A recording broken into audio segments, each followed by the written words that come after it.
દ્વારકાધીશ, જય શ્રી રામ બધા મિત્રોને. તો ફરી એક નવા બ્લોગની શરૂઆત કરી દીધી છે અને વાગ્યા હે 9 જેવું અને આપણે ગુમત્રી ભેગી કરતા હતા પણ મોટર કંઈક વાંધો છે એટલે આપણે લઈને જવાનું ખંભાળિયા. તો બ્લોગમાં કન્ટિન્યુ રહેજો. પછી ખંભાળિયા જાઉં તો બાબાની રાંજોને કરી A few moments later. Khambhalia પૂગી ગયા, મોટરનું કામકાજ થઈ ગયું છે ચાલુ. જો કે હાલો નાસ્તો કરવા, તો પૂગી ગયા નાસ્તો કરવા. કલેજાથી જરવાણું નહીં જરીક વાર.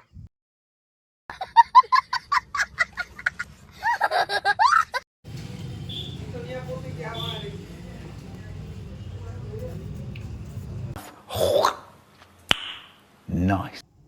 જોઈ લ્યો ખંભાળિયાનો વ્યૂ. મોડું થતું તો રાંજો ને કરી 120 વાગ્યા હતી અને આવી ગઈ આપણી જુવાર ભેગી કરવા. 3:30 કઈ કેટલી ભેગી કરી છે, હજી ઘણી બાકી છે ભેગી. ગા હે 6 જેવું થયું છે ને આપણે થોડીક જો આયરું રહી ગઈ છે ઉપાડવાની. બાકી તો બધી ઘણી થઈ ગઈ છે ભેગી, લગભગ કાલ થઈ જાય 11:30 વાગે. અને હવે આપણે વાટી લીધી છે મકાઈ. તો નીકળીએ ઘરે, તો કન્ટિન્યુ રહેજો બ્લોગમાં.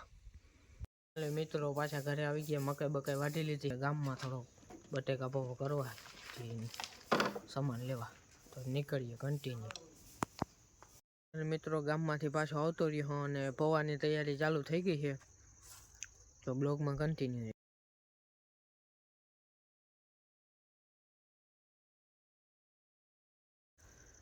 તો આજનો વિડીયો અહીં સુધી સારું લાગ્યો લાઈક શેર કોમેન્ટ અને સબસ્ક્રાઈબ કરવાનું ના ભૂલજો. તો મળીએ ફરીથી એક નવા બ્લોગ સાથે. ત્યાં સુધી બધાને જય દ્વારકાધીશ, જય શ્રી રામ બધા મિત્રોને.